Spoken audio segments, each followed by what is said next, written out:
Podcast with Anina, Anissa, Aquila, Revani.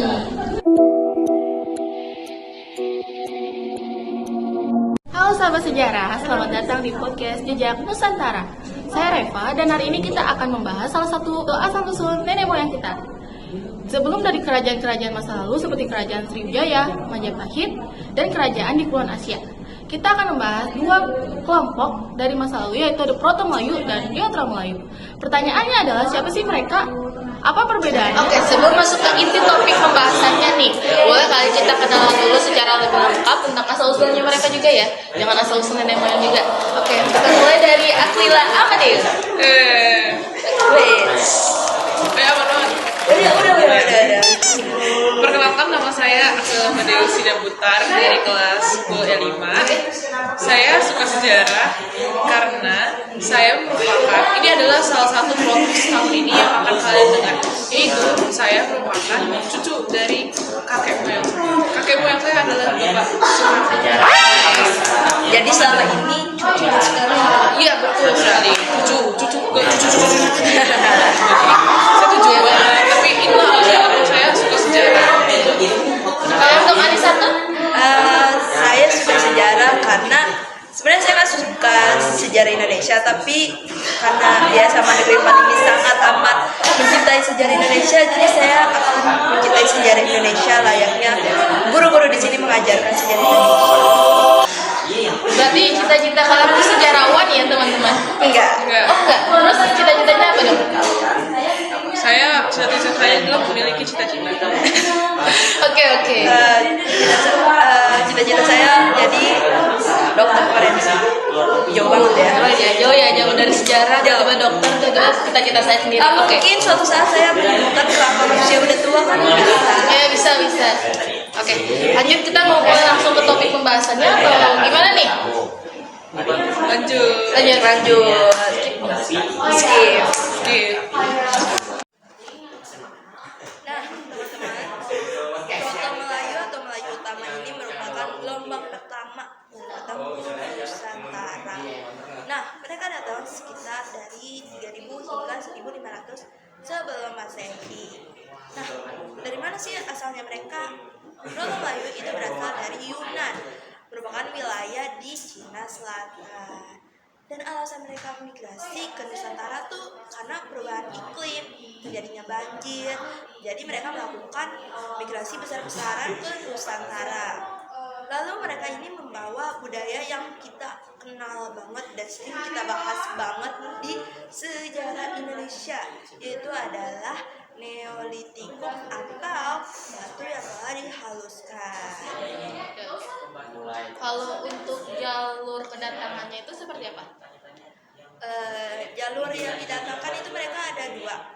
Nah, pertama tuh ada jalur barat. Nah, jalur barat itu mereka tuh dari Yunan ke Semenanjung Malaka, ke Sumatera, Jawa, dan Kalimantan. Lalu ada jalur timur, yaitu dari Yunan ke Filipina, ke Sulawesi, dan terakhir ke Papua. Oke, berarti mereka tuh cenderung menetap di daerah pendalaman. Benar banget. Kenapa Proto Melayu itu memilih tinggal di pedalaman seperti di hutan dan dekat-dekat pegunungan itu tuh supaya mereka bisa bercocok tanam. Oke, terima kasih Arisatun untuk penjelasannya. Kita biar nggak tegang-tegang, ada gimmick nggak sih kita? Ada gimmick sejarah. Oke teman-teman, kita lanjut aja ke topik pembahasan yang kedua, yaitu tentang Neotra Melayu yang akan dijelaskan oleh Aquila. Lanjut. Baik, Neotra Melayu atau Melayu Muda, seperti nama teman saya sendiri, Anissa Muda, datang jauh lebih belakangan, yaitu sekitar 500 sebelum Masehi. Mereka juga berasal dari Yunan, tetapi budaya yang mereka bawa jauh lebih maju. Mereka dikenal membawa kebudayaan logam, khususnya perunggu dan besi. Nah, peninggalan mereka sangat khas seperti terkara pun. Santai. Oh ya, sorry, belibet man. Jangan tegang-tegang apa? Wajar ya, easy izin. Nah, seperti Nekara Perunggu, Kapak Corong, dan Bejana Perunggu. Mereka juga unggul dalam bidang maritim. Mereka membuat perahu bercabi, yaitu perahu yang memiliki penyeimbang di atas di atas air, betul, di sisi kanan dan sisi kiri. Nah, teknologi ini memungkinkan mereka untuk menjelajah jauh dan cepat. Oke, kalau cara hidup mereka itu sama nggak kayak Proto Melayu? Sama, tapi saya akan membahas ini Berbeda, kocak. skip.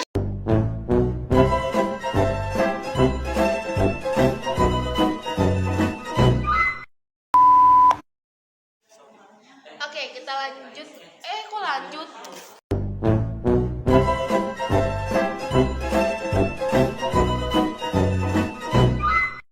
Oh, oke. Lalu cara hidupnya mereka tuh sama nggak sih sama kayak bangsa Proto Melayu atau beda? Oke. Berbeda dari Proto Melayu yang hidup di pedalaman, Deutera Melayu lebih suka tinggal di wilayah pesisir.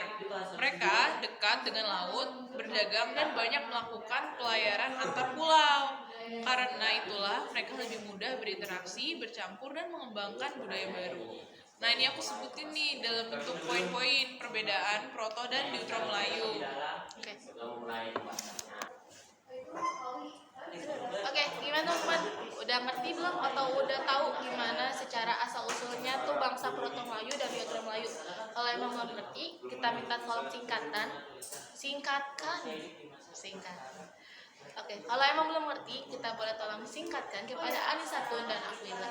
Oke, kita mulai dari bangsa Proto Melayu dulu ya. Kita singkatin dari Anisatun. Nah, teman, untuk perbedaan atau singkatan dari Proto Melayu dan Deutera Melayu.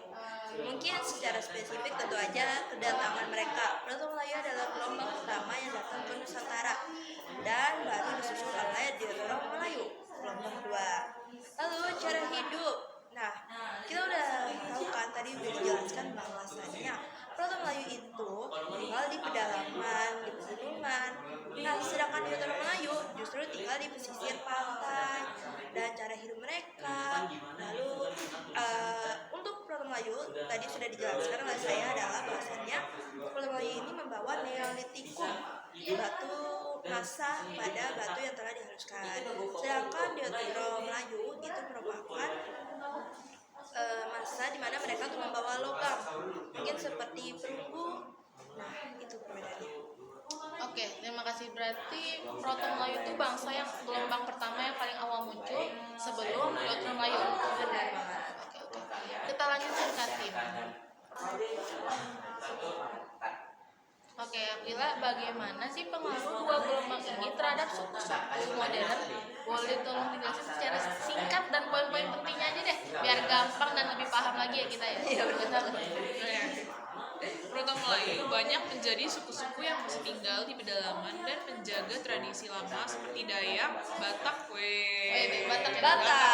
Batak. Toraja, Nias, dan Sastra. Sementara Deutera Melayu menyebar lebih luas dan kemudian bercampur dengan penduduk lain, membentuk suku-suku besar seperti Jawa. Jawa adalah kunci teman-teman. Sunda. Benar. Melayu, Aku Betawi. Enggak ada. Bugis, Enggak ada. Bugis B-nya Betawi. Ya. Benar. Dan lain-lain. Jadi keragaman suku bangsa Indonesia saat ini merupakan perpaduan dari kedua gelombang migrasi ini, ditambah pengaruh suku-suku Melanosoid yang lebih awal lagi. Sekian dari saya.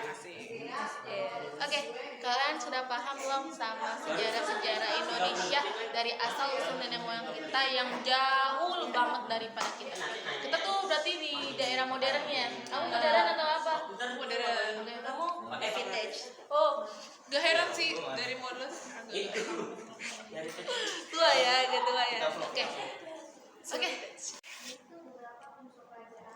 Wah, pembahasan kita hari ini benar-benar membuka wawasan ya, dari sejarah panjang Proto Melayu sampai sejarah Deutera Melayu. Oke, semuanya berperan besar dalam membentuk identitas bangsa kita yang beragam.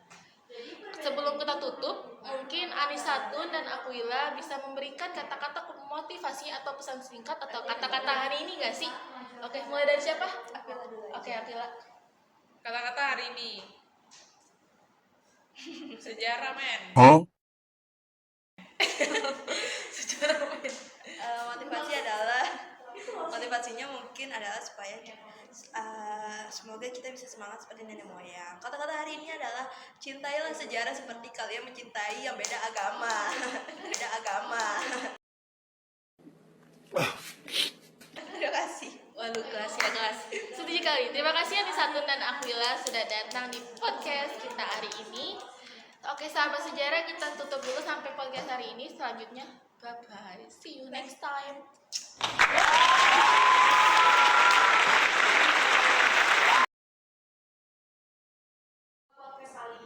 Oke, terima kasih Anisatun dan Aquila. Dan terima kasih juga untuk para pendengar yang jauh dari sana, yang jauh dari kita. Sampai dong katanya. Saya kaget. Oke, pendengar Jejak Nusantara, terima kasih sudah mendengarkan podcast kita hari ini. Sampai jumpa di episode selanjutnya next time.